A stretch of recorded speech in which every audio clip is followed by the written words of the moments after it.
Hey everyone, welcome. I'm Laura DeFranco, the CEO of Brave Healer Productions, where we have a mission to wake the world up to what's possible, one brave word at a time. And here today to help me with that mission are some of the amazing authors of a new book that we have coming out. This is called Shaman Heart, Sacred Rebel. And you guys, this is the second book in a series from lead authors Stephanie Urbina Jones and Jeremy Pajer. Before I introduce these amazing women to you, I just want to say a huge thank you to Stephanie and Jeremy. You guys, we love you so much. We would not be here without you. Your mission for these books, but also for the kind of healing that you're doing in the world is huge. And I am particularly honored and so grateful to both of you for having that big mission and that big vision in the world and gathering the stellar author, expert, healer cast that you have gathered around you to put these beautiful chapters together and the beautiful medicine. You guys, I can't wait for you to read this book. That's to our listeners today. So who do I have here with me? Daniela Mueller has been a therapist and a medium in Switzerland since 2012. As a medium, she communicates with loved ones from the other side. She's convinced everyone can be a medium and loves teaching and supporting people in personal and spiritual growth. I have Kim Eden with me. She's an intuitive empath, Psych K practitioner, Reiki master, NLP practitioner, holistic herbalist, hypnosis practitioner, and life coach. You should give me an award for reading your bio, Kim. I think I need an award for that one. But these are just labels. Of course they are. The reality is she is an energetic being having a human experience. I love that. Carol Welsh Jones provides education and sells natural plant remedies containing CBD, mushrooms, essential oils, and other botanicals to people looking to improve their quality of life naturally. Welcome, ladies. Thanks for being here. Oh my goodness, this is going to be a fun chat, y'all. Okay, Daniela, tell us about the amazing chapter that you wrote. You're going to start this party off. Yeah, thank you, Laura, for having us today. I got chapter number 14. To me, what my chapter is about, why I wanted to write it, it can be such a healing experience, just to trust in spirit, you know. If one dies, it's not over. There's another space, another sphere, I would say, and we still can contact our loved ones in the spirit world. And it's just a healing experience. It can heal your heart, you know. And even though it wasn't my case, nobody believed me, you know. I want to encourage people to believe if they have experiences, it's true. There is a spirit world. So I want to encourage everyone to just believe what they experienced. I especially loved your chapter, was grateful for it. And some of you authors know that I lost my dad in the middle of our beautiful journey to Teo, Mexico. This project was a bit more than a book, you guys. We went down with the lead authors and we had a healing retreat together for a week. And I had lost my dad before I went down in this recent trip. And so Daniela was on my mind like all week. And we had conversations that helped me. Daniela, maybe you didn't know that, but also I came home and I binge watched Surviving Death on Netflix. I don't know if you guys have seen this show. And I had to chuckle because I had talked to Daniela and I had read her chapter about speaking with your loved ones after they passed. And so I have been doing this both in my mind and out loud when no one's around, talking to him. And I think I've talked to him now that he's passed more than I talked to him in the last many, many years when he was alive. But for people like me who aren't used to that, Daniela, what would you say is the biggest tip if they're just hearing this today for the first time? How do they even start that process? Actually, I know that everybody can have experiences if they allow. I mean, it's always a choice, you know. The spirit world, they want to talk to us, they want to guide us, they want to help us. and we have free will, you know. Um, I know a lot of people have those experiences, but they have nobody to talk about, to talk, you know, what they experienced like I had. I had nobody to talk about, and I felt weird, you know, my whole life. I felt weird. Why do I experience such things and other people don't? So, but there are always people who have the same kind of experiences. So I think the best advice is just find someone you can talk to and yeah, exchange what you experienced. There are more people than you think there are in the world who have such experiences. If you think, you might think it's weird, you know, but it's not. It's real. It's real. I love that message, and especially they are out there, y'all. We have a whole community of them here in this book, by the way. So, and that's what I love the most, honestly, about the Brave Healer community in the bigger sense and in general is we are having conversations about the stuff you have been craving to have conversations about probably your whole life. And maybe your inner circle weren't the people that could do that for you, or they doubted it or made you think you're a little crazy about it or whatever, you know. But we are here and we are having these conversations. So it's super awesome. And I thank you, Daniela, for being one of those people. I also Um, might want to add that it's never too late, you know. I'd had those experiences in my childhood and I had no one to talk about. My family, I mean, they were just not interested, you know. But it's never too late. I started my training when I was like 38, 39. It's never too late. yes, awesome. Super awesome. Okay, Kim, you are next up. Tell us about your amazing chapter. So I'm on chapter 11, which is called Broken Path. And, really, my story is just about my story of trauma. And, so long I have kept that confined in a box in this shame cycle. And there is power in telling the story and stepping into this is me and owning, yes, this happened to me, but I'm not going to be the victim to that anymore. And in truth, those traumas have been a catalyst for my growth and showing people that we can get mired in the blackness and the gunk of our traumas, and we can get trapped by that hopelessness. But I want to step forward and be the example of there is light on the other side, that we can shine a light on those footholds out of those pits of despair and climb out of that and really shine, and that there is hope. And I think that that's really what the story is about, is that there's hope on the other side.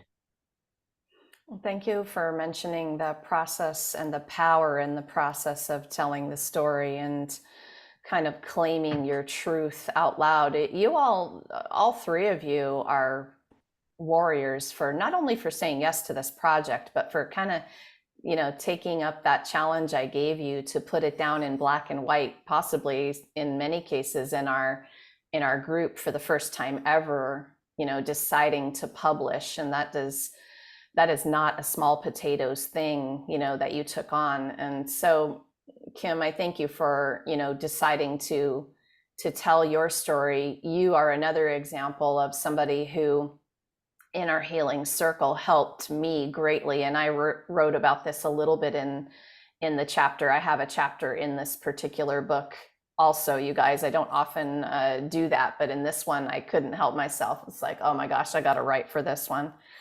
But you helped me so much to have this aha moment. And I think that when we come together, we take on the project of writing the story, but we also come together in a group too, where we see ourselves reflected in the stories of each other.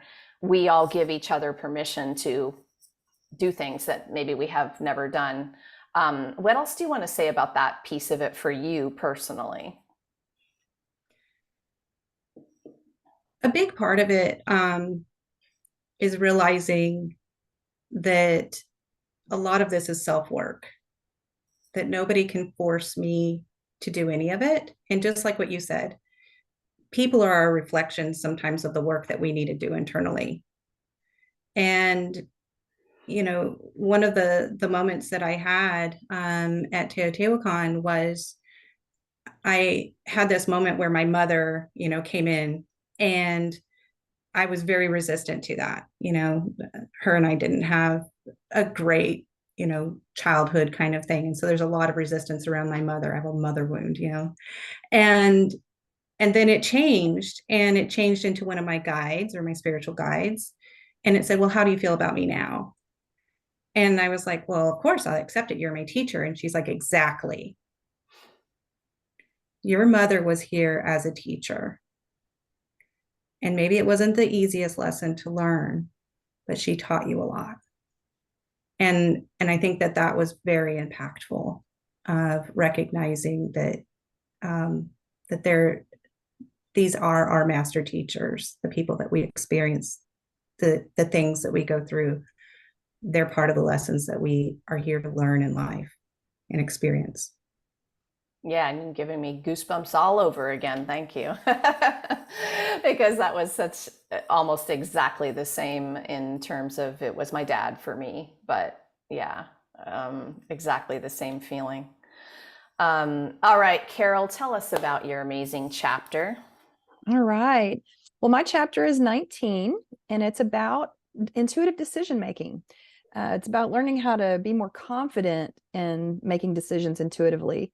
Because for me, part of my healing journey was learning how to let the confusion of all of the stuff running around in my mind fall away, and listening to my body and listening to my gut to help me make decisions. And so part of my chapter was telling my story about some times when I had not used my intuition and how that turned out for me. And then the times when I had learned how to hone in and really listen to my intuition and how that turned out for me, which has always been much better. So yeah, it's been a great journey, and gosh, I've learned so much along the way. And then writing the chapter, like the others said, just really enhanced my abilities around this and my ability to even talk to other people about it. Clarity is a beautiful thing. And I think connecting with your intuition is also a beautiful thing for me. I know it's been a lifelong journey connecting to that place that I could 100% trust as the final place to go when I needed an answer to something, even when it was a situation I figured I had no clue about and I would have to go outside of myself for the answer. Now, what else do you want to tell people about that? Like, I see you nodding, so I'm assuming you agree, with what I'm saying, but what else do we need to know? What I would say is working with your intuition and learning how to hone in on your intuition. And I think that even probably plays into what Daniela does as well, really listening to what your intuition is telling you, even when you're trying to connect with the spirit world. But, even just recently, I went against my intuition. I had some of those little red flags pop up in my gut, and I made the decision to bypass that. And it's been an uphill journey the entire way, to the point that we've even backed out and made some changes to the decision. And this was business wise. But it's funny how, as humans, we really have to test ourselves. We go back and forth, and again and again, it reinforces for me that when I do listen to my intuition, I slow down, meditate, go within and listen, then it really does help me make the best decisions for my life. You're making me think about this at one other level, and you're right. We keep getting opportunities to trust our intuition or not, and I think sometimes the problem is your inner circle around you will tell you, well, that's not logical, that decision you're making based on your intuition. and the outside influences start to come around, and then you start to second guess yourself. And that is where the pattern for me repeats. It's like, oh, am I really going to do that again to myself? and not trust that thing that I already decided before the person told me that it wasn't logical. This is such a sticky, tricky place. It is. And, I think we've been taught, throughout our lives, our education system, and not pointing fingers or blaming anyone, but we've really been taught to look to outside sources for our information and for our logical data for decision making. And while there is some merit in looking at the logical side of things and looking at some outside information, I think that ultimately we do have to take it inside and hone that intuitive piece, because somehow our spirit just knows what's best. Definitely does. Thank you, all three of you. Thank you so much for being here. And again, just repeating, not just for saying yes to this, but for taking it on and really choosing to walk your walk through the experiences and then come out on the other side of that and write your hearts and souls out on these pages.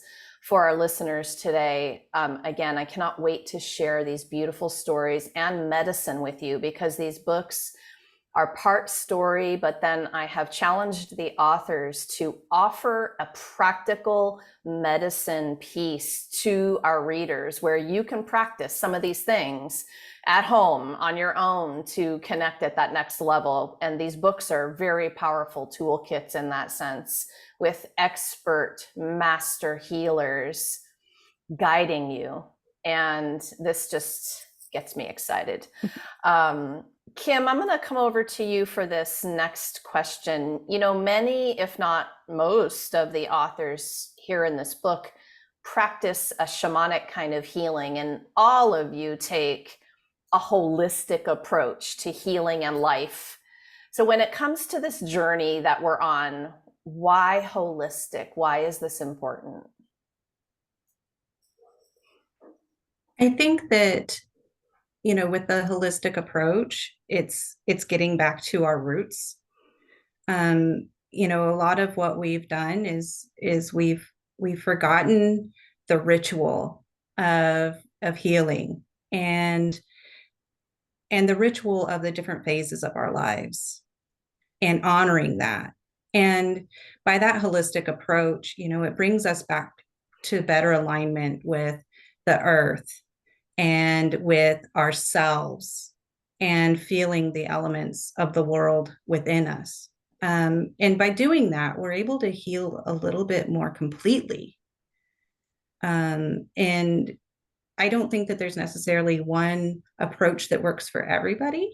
I think that that's why this community is so important, because there's pieces from every part that can help different individuals, or even on different parts of the path. And so it's really, I feel the holistic approach is more of a complete, full approach of the mind, the body, the spirit, of bringing those into alignment. Yeah, I love what you said about we've forgotten the ritual piece of it. And you all are bringing that back in this book. And we are, as a community, bringing that back powerfully. And I felt that when you said that, we've kind of forgotten that piece of it. And that's the power piece. I mean, that's right. So, yeah. Okay, Carol, how about you on this question? Like, why holistic? Why is that important on the journey? Well, just to give a little bit of background, when I really started venturing into holistic treatments and medicines and alternatives, was when my mother, who is also my core wound, got very, very ill, was in the hospital in ICU. And I really wanted to help mothers. I'm telling you. I really wanted to help her, even though despite her self-destructive behaviors, I wanted to help her get better. But in the process, what I really did was learn how to get me better and how to improve my ability to even educate and help others. I consider myself really an educator more than anything. That seems to run in my family, and I've done a lot of adult education in my career.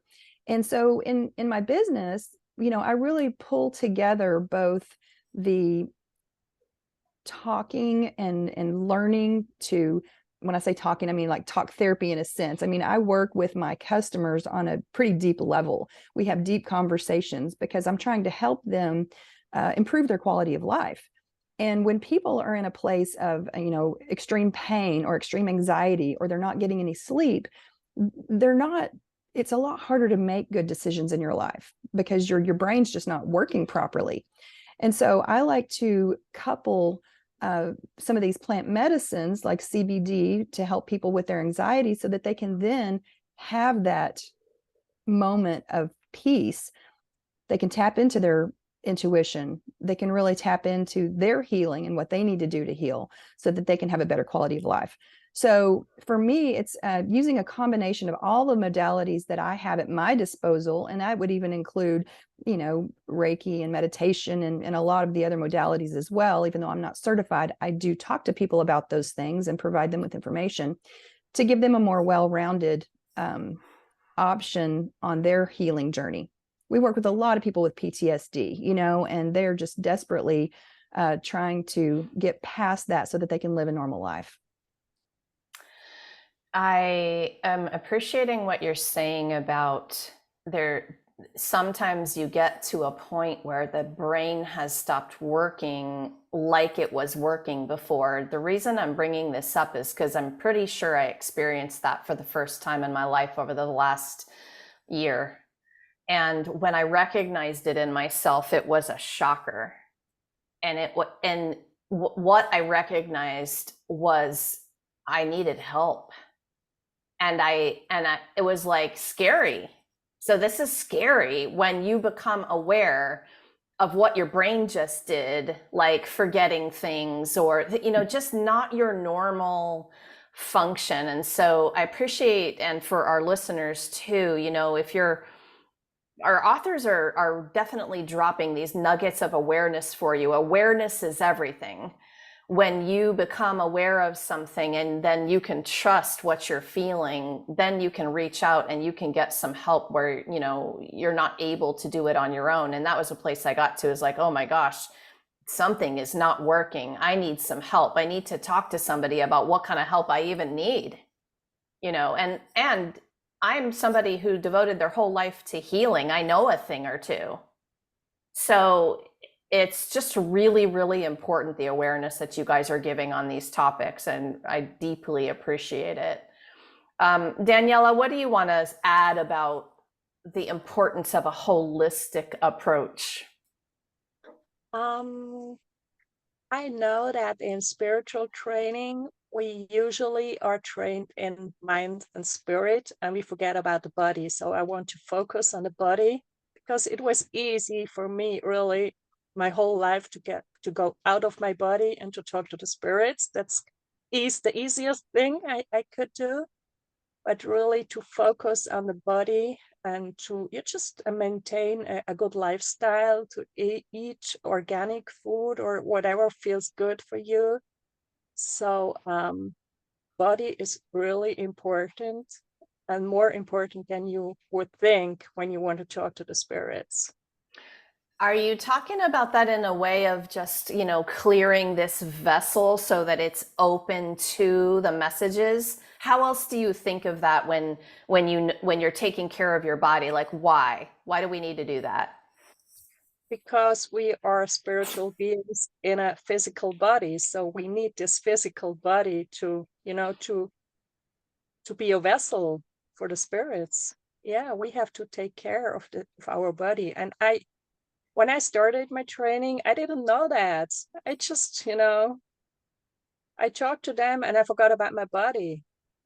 I didn't eat like I should. I didn't train my body. I forgot about my body. And it's like it's a gift to have a body on this earth, That's how I see it now. I think a little bit about it in a sense of like, I know I should declutter my house, right? I know I should declutter and clean so that my literal environment, my space that I breathe in, is clean and clear and spacious and open. Well, same for this, and if we keep feeding it crap and we don't exercise and we're, sedentary and all the things, I feel the importance of that greatly as well. And coming back around to it later in life again, athletes understand this, Maybe they don't realize how important it is, though, for the connection to spirit, which I'm just gonna say again, you know, Daniela's talking about this, how important it is if you want to connect to your own intuition, if you want to connect to other energies, if you want to speak to loved ones who have passed, if you want to connect to something beyond yourself, maybe that you're curious about, it is time to take care of your body. Sometimes that's going to be a rude awakening for people, you know. All right, you guys, this is the question of the book, right? Carol, what's it mean to be a sacred rebel to you Oh. personally? To me, being a sacred rebel just means tapping into that part of me that is willing to reject outside influences if they don't jive with what's going on inside, and being willing to move forward. You know, that doesn't mean that I have to do anything in a violent way or break laws necessarily, but it means that I am honoring what's true for me, as opposed to allowing outside forces to tell me what's true for me, and then following that path as to the best of my ability. I think this is a big deal one for people because we've been taught to do the opposite. Mm-hmm. Yeah. So I know that this is also kind of a lifelong journey to being able to do that now. I'm assuming that you still might find yourself following what somebody else says here and there. Do you believe that it's important to have people in your inner circle that you trust for their opinions? What do you do with that? I do very much listen to those in my trusted circle. I like to gather information from outside. What I used to do before I really started honing the skills and trusting in myself more was that I would just take that information. And then I would very often get confused by that because a lot of times it would be conflicting information. And that would leave me in a state of cognitive dissonance on a regular basis. Now I take all that information and I kind of sit with it and I just see what bubbles up to what feels right for me and my circumstances in my life based on what I know. I realize that there's a whole lot out there that I don't know, I don't even know, right? So how am I going to even take any of that into consideration if I don't tap into outside information that's going to allow me to learn more, that's going to let me tap in even more? So that's the way I look at it these days. And I, you know, like you said, it is a lifelong journey. We all get kind of, and for me, when I'm not taking care of my body, when I'm not eating right, a little more toxic load probably, that is when I do have a little more difficulty with this. I have a tendency to go back to old habits and patterns as opposed to really believing in and sitting with my own internal spirit and intuition on my beliefs and decision making. I'm glad you added the word toxic to what we were talking about a few minutes ago, because that is the environment you're creating inside of you. So just like toxic air, we can't breathe well. Well, toxic it affects the connections and your ability to make decisions and trust yourself and, right? Like so many things. Yeah. Okay, Daniela, you're next on this one. What does it mean to you to be a sacred rebel? To be a sacred rebel means that I speak up. I tell my truth, no matter what other people think, even my family. I wouldn't be on this journey with all of you without my rebel side. You know, as Stephanie asked me to join the group, to write a book, and I had 4 or 5 logical reasons not to join you. You know, it was too expensive, too far away. You know, I didn't even want to write a book. I didn't even, you know. And there was a voice inside of me who said, like, do it, you know, do it. And I did it. And I'm so proud of myself and proud of the whole group that we just, you know, I'm so proud of this book. and just speak up and tell own truth. And a spirit rebel is someone who doesn't necessarily fit in our group, but has a huge impact also on the healing side, triggering people, and so they can find the light and the dark side inside of themselves. So I think there are two sides. One, going for something that the intuition tells you to do, and then not caring what people think about it. Yes, easy to say and tough to do, isn't it? And again, we've been taught to care what other people think, and we have really been taught to move away from our own intuition. And so this is not an easy journey. And for our listeners too, like, you might be stuck somewhere in that, what's right for you, but yet you're a little bit afraid to speak up or to follow it because you're waiting for whatever everyone else is going to say about it. But one thing I know about jumping through that kind of fear is that once you are on the other side, once you have made the leap, you look back and you realize, oh, that wall of fire, it looked like a wall of fire. It was only a millimeter thick. I'm so glad I jumped. I'm so glad I can look back, right? And that feeling inside, that fear feeling inside sometimes feels like you're going to die. It's bad. It is a bad feeling that you feel, but it's a little overblown, right? There's no saber-toothed tiger coming after you. There's no survival fear type of reason. So I've learned to discern. Speaking up was the hardest thing for me. And almost all of you have talked about that today in some way. Gosh, why did that feel so bad? Like it was the life or death kind of feeling, the visceral terror, It can be so intense, but that's why I love talking about this, is because it's going to give people different ideas about what that feeling is, and they can pause a moment and go, oh, okay, maybe I can do something different this time. Kim, what would you say to this question about being a sacred rebel? What does it mean to you? It's about, really showing the world me and being me. As I tell people all the time, I am really just busting out of my metaphysical closet.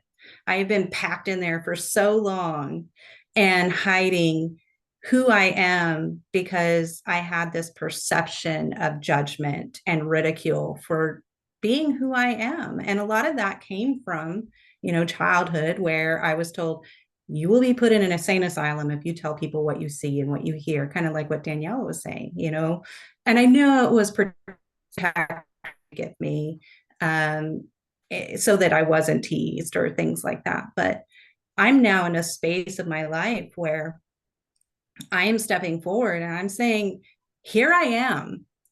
And this is what I believe. This is what I see. And I am being me. And not being who you think I should be, but who I am. And just, kind of putting that stake in the ground and just screaming like a banshee of like, here I am. And just really taking that into my heart. And for the first time, really it's freeing. Yeah, hallelujah to that. I think all of us are doing that in bits. All of us are. Okay, so Laura, can I add something to what you yeah, said just a minute ago? please. One of the best, you said something that made me think of one of my favorite one-liners, that sometimes these little one-liners that stick in your head are the ones that help you push through things. And when I was becoming an adult educator and public speaker and all that, it can be intimidating to get up in front of a bunch of people. And a friend gave me a book called Feel the Fear and Do It Anyway. And so, I mean, obviously you have to take that into consideration on what that fear is about, but most fear is, like you said, it's not survival type fear. It's just fear that we feel over something somebody might say or think or whatever. And that has been very powerful to me, to just say that mantra in my head when I'm facing those kinds of situations. Feel Yeah, the fear and awesome. do it anyway. Yeah. Yes, I took her book and a few other books, and I wrote my own book called How to Have Fun with Your Fear. Oh, yeah. So that is one of my solo authored books. So thanks for allowing me to plug my own book today, Carol.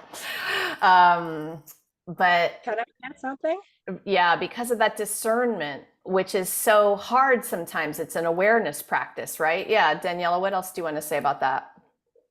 Um, Talking about a story, if it's in a personal environment or in a therapeutic environment, it's a whole different story than writing down the story. I found that. I mean, it made a huge difference writing my story, giving it to people to read it, and then send it, and it will be printed.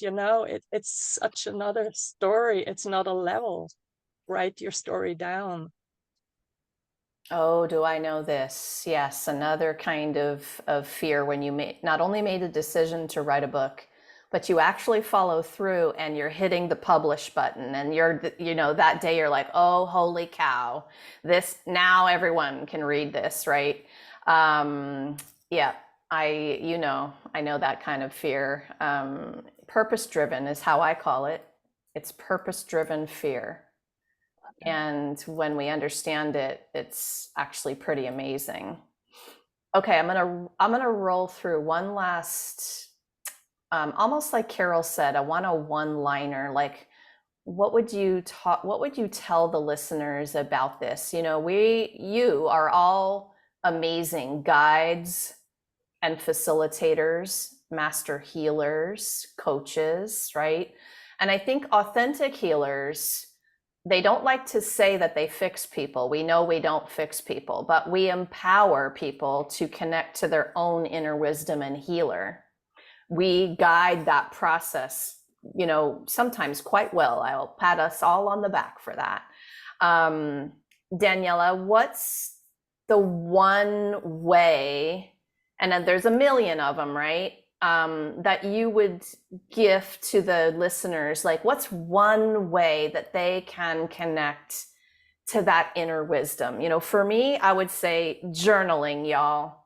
Take your pen to the notebook, get out of your own way, and freely write without censoring yourself. It's an awareness practice.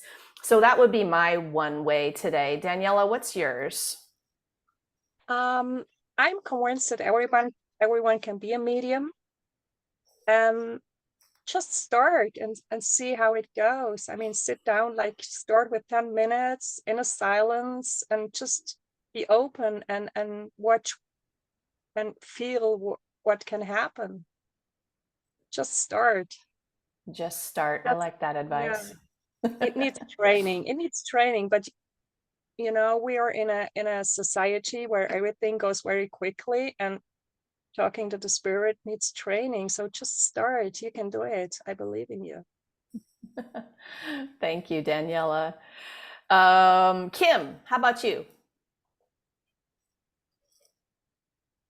I mean, one of the best tools that I use is I I I pack the box on the bullshit, and that helps me to go forward open and curious about what life has to give me.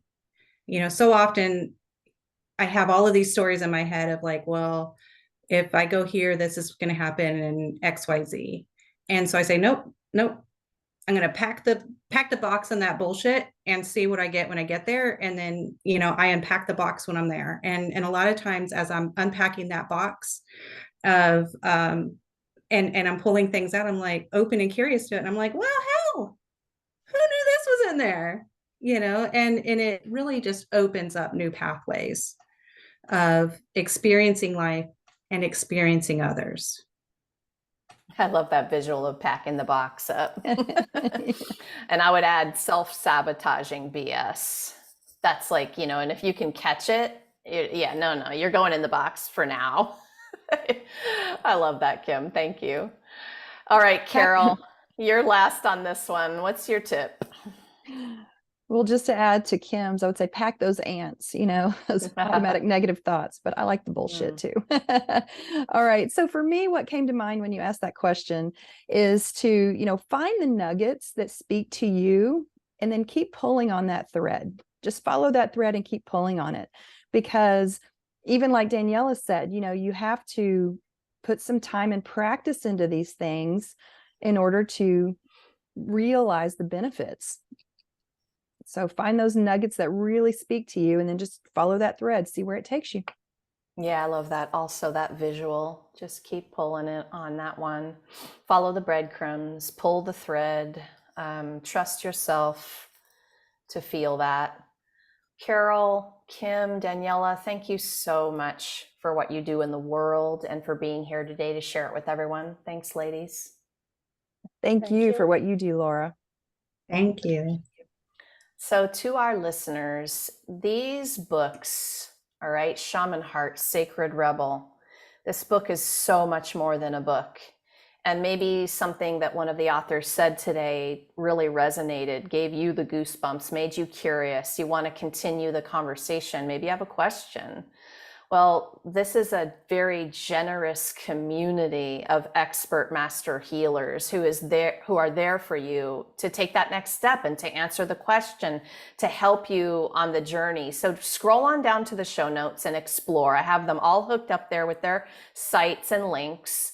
And they're there for you, as is the whole community of authors in this amazing book.